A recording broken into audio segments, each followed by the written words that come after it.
We are the Fish Bites Nation, and this is your invitation. So grab some fish bites and get busy casting, because you can't join the nation without doing the catching. The Fishing News is sponsored by these fine partners.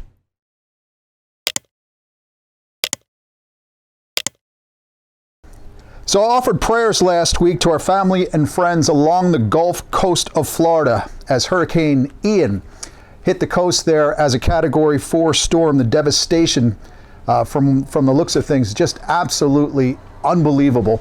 And then this ungodly storm, after it does all this incredible damage down in Florida, it comes off the coast, reforms as another hurricane, comes back in against the Carolinas, and then lo and behold, it comes inland, breaks apart, and what are we left with here along the Jersey and New Jersey and Delaware coast?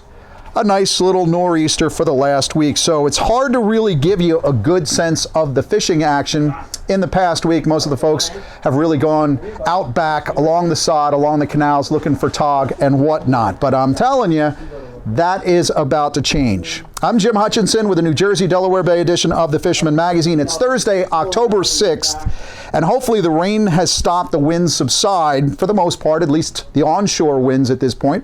We'll talk about that in a moment, but we can get back into the thick of things as of this weekend. Now, if you're looking for a place, staying on that Hurricane Ian situation, if you're looking for a place to support some of the relief efforts, spoken to a lot of friends who have second homes down in Florida, some folks trying to get back down there. But if you're looking for relief, you've always got the Red Cross, SaveTheChildren.org, the Salvation Army, of course, but you can also visit federal website. We love FEMA, right? Visit the FEMA website, FEMA.gov/assistance. You can find out some of the government's advice on where to send your money, your support. And of course, we continue to send our prayers. You know, it's a little bit funny, and not funny haha, but funny peculiar. But you didn't see a caravan of eco-warriors driving their Priuses down into Lee County, Florida. No, mostly diesel trucks, heavy equipment, fuel tankers operated by folks exuding all that toxic masculinity. Folks with eyeball piercings obviously blowing up inside. Say a prayer to the hardworking people and a toast to the salt of the earth. So let's get into the actual fishing now that this stormy weather has passed us by. I'm here at Fisherman's headquarters in Ship Bottom, one of the 3 Long Beach Island locations. It also includes Surf City Bait and Tackle and Jingles in Beach Haven, where you can register for the 68th annual Long Beach Island Surf Fishing Classic. It kicks off this Saturday. It runs for 9 weeks. There's also a seminar this Saturday. If you want to sit in on that, that's at the Ship Bottom Firehouse, just down the road here. And if they can, they're going to get out on the beach for a beach seminar as well. This tournament action starts on Saturday. Striped bass, bluefish have always been the predominant species, but now there's kingfish, which has been fantastic for the kids. $30 for adults, $15 for the youth. But you can also get redfish this season for special prizes, and also blackfish. Tog has been added as a special prize this season. So stop into one of these Long Beach Island area tackle shops, stop in here to Fish Heads and get all the information. You can also go to lbisfc.com and follow along with all the tournament details throughout the 9 weeks of that contest. In Northern Ocean County this particular weekend, you've also got the Barrier Island Beach Brawl. That's presented by Nick Honachesky from the Fisherman magazine, and of course you know him from Saltwater Underground. That's going to be based out of the Crab's Claw Inn in Lavallette. Hope to stop by there at some point this weekend as well to say hello. It's always a great event. If you want some more information on that, saltwaterunderground.com is the place to go. Sticking with the tournament news, we've got the Women's Surf Fishing Club of New Jersey. They're celebrating their 70th anniversary this year, and they're also celebrating their 37th annual surf fishing tournament this Saturday, October 8th. That's in Brigantine, and sanctioned by the Association of Surf Angling Clubs.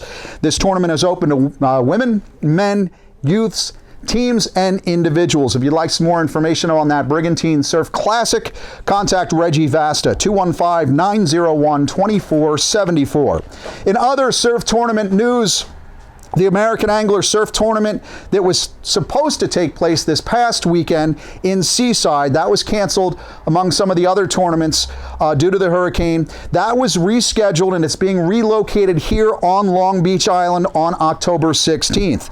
Also, the folks at American Angler let me know they've got some added sponsors, and the Century Rod Advanced Fishing USA Fishing Show will be included in that. That's next Saturday, the 16th.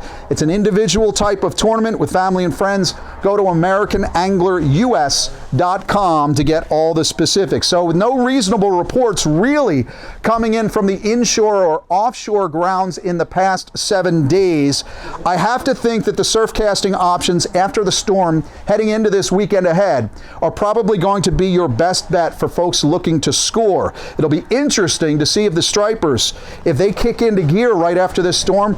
I'm sure there's a bunch of stripers feeding in that turbulent ocean. And some folks have been out there throwing bucktails. I know that as well. But now that the winds are going to subside heading into this weekend, it'll be interesting to learn if we can get out there and throw some of those plugs and score immediately after all this mess is done. And that is coming up this weekend. It's just going to be interesting to note that all that scouting you've done on the local beaches for the past month might find a completely different beach setup on your favorite stretch after this nor'easter storm. The big news this weekend, of course, is the reopening of black sea bass as of October 7th. Now, in our regular fishing reports leading up to the final day of fluke fishing last week, we were getting solid reports at all the reef sites of folks encountering those black sea bass as bycatch. Most of the action has been at those reef sites just beyond the 3-mile line, and you can expect all the headboats and a lot of the charter boats as well along the Jersey Shore will be hitting the sea bass grounds this weekend, especially as we look at the midweek NOAA forecast for this weekend ahead of us. West-northwest winds predominantly Friday into Sunday. A few gusts up to about 25 knots, but I would say that inshore waters are going to flatten up nicely if you're looking to load up on some of those biscuits. Now, getting back into the surf makes me think when you talk about those west and northwest winds, I love northwest winds in the fall. It starts to really, in my opinion, starts to push some of that bait out the inlets, out those back bays. There's been a lot of peanut bunker in the back. Everybody can see them. So hopefully with a few days of the northwest wind, I expect we will see some baits moving down the beach as of this weekend. And with that calm water too, I got to think the false albacore is swimming hard and hungry after this storm. So I'm pretty excited about what's in store for the days ahead, and I hope to see a few mullet schools. Also, the high tides in the back bays can coincide rather nicely right now with the dawn and dusk. So if you're looking to get out and throw some of those smaller plugs, you go into your local tackle shop and find those little mullet imitations, those poppers along the sedges at low light at the high tide. If you want to get into some action on your light, on your boat, center console or something, just work along those sedges, especially central into South Jersey. Plenty of striped bass in the back throughout the last couple of months. I would expect those fish to still be there. I'm hoping myself that I can get the boat out of the creek this week. It looks like a porta-pot from one of the local dredging operations went down in the storm. I trust the wreckage has been cleared. I would hate to get a log all wrapped up in my prop. Speaking of which, I wonder if George has any crappy reports from the Poconos this week. George, what's happening out west? Well, thanks, Jim. Plenty of rain to go around with this leftover remnants from the hurricane, keeping most of the water levels up at or above normal levels. So it's good to see. We need some of this water. We just have to deal with some muddy and stained water for a few days, but hopefully that'll clear out for this weekend.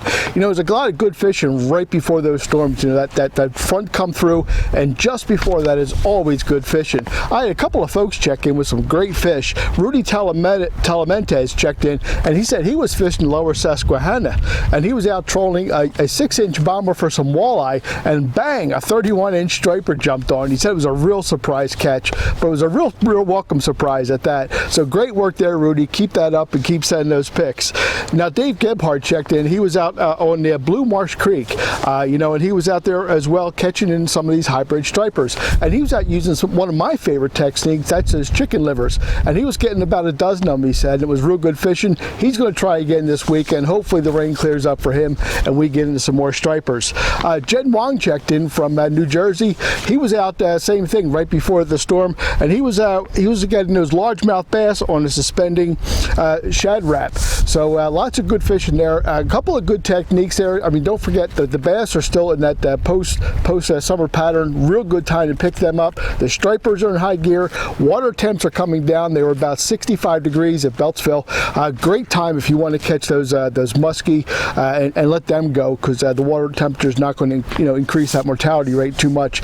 Pretty soon, guys, we'll be talking about all the muskie, the pike, the walleye, and even some trout pretty soon. Those water temperatures are low enough. And keep in mind, those trouts are fall spawners, so watch those creeks if you get out there and start working those beds. Okay, guys, have a good one. From Pennsylvania, I'm George, your Pocono Outdoors guy. I'm Captain Greg DeBrule of the party boat Blackhawk out of Niantic, Connecticut. You've seen us at the sports shows, you've seen us on TV, magazines, newspapers. Now you can come fish with us, okay? We're fast, we're clean, and we're comfortable. And besides that, we catch them, ask around. Come visit us at blackhawksportfishing.com. We'll save a seat for you.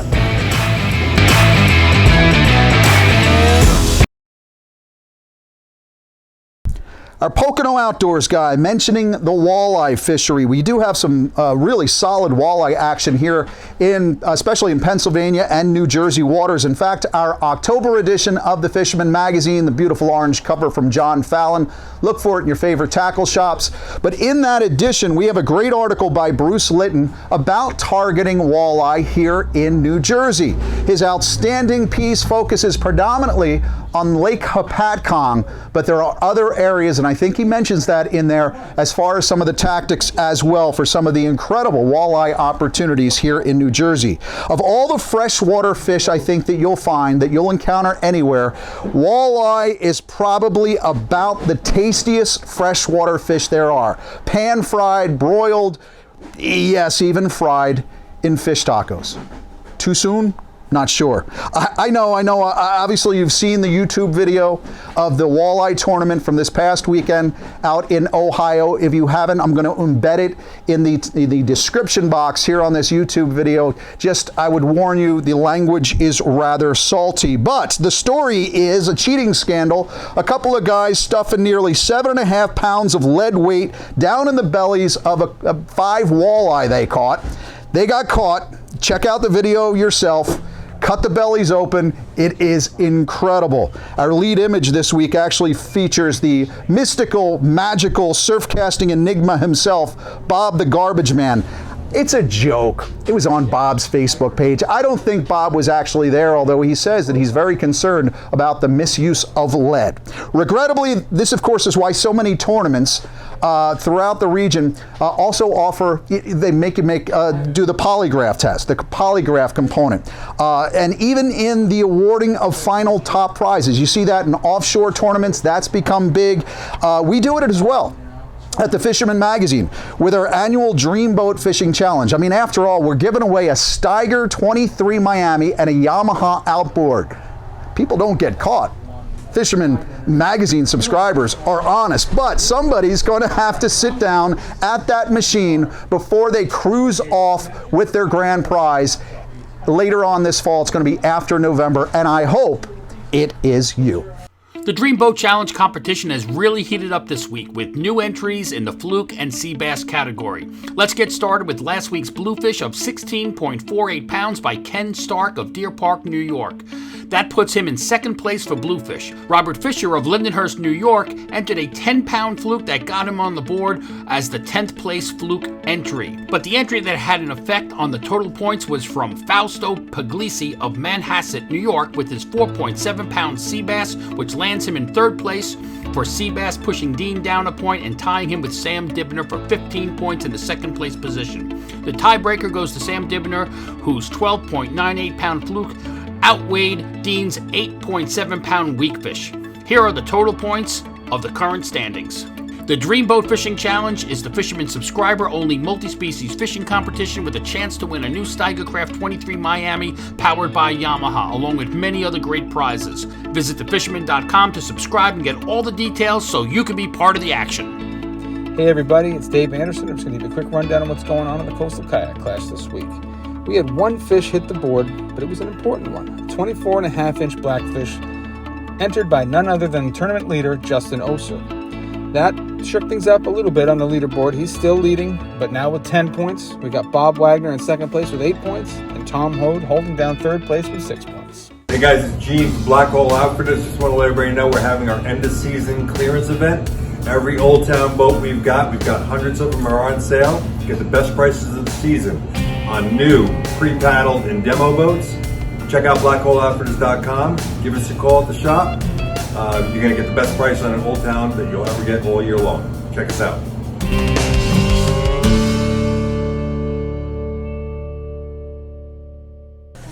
Expect the bunker to be flying out of the shops this week. The boats should be getting back out. The bunker boats, the netters, they'll be getting those bunker back in again, hopefully by Thursday, at least by Friday, as surfcasters return to the beaches and the fall tournaments get underway. Folks, the word from Fisherman's headquarters here is that some folks are already looking to stock up for the entire fall run.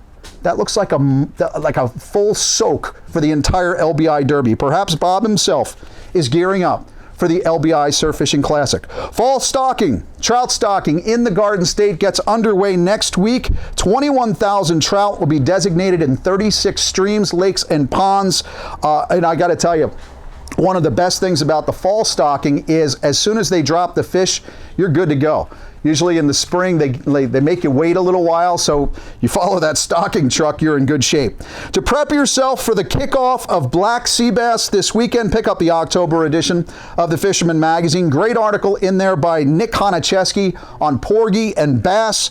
Plus, our report section has a full rundown of all the charter boats and party boats throughout the Jersey Shore that are running their fall schedule. So if you want to look to figure out what boats are sailing where, go to the report section of the October edition of the Fisherman magazine for all the details. It's all quiet, though, on the Eastern Front through the middle of this week.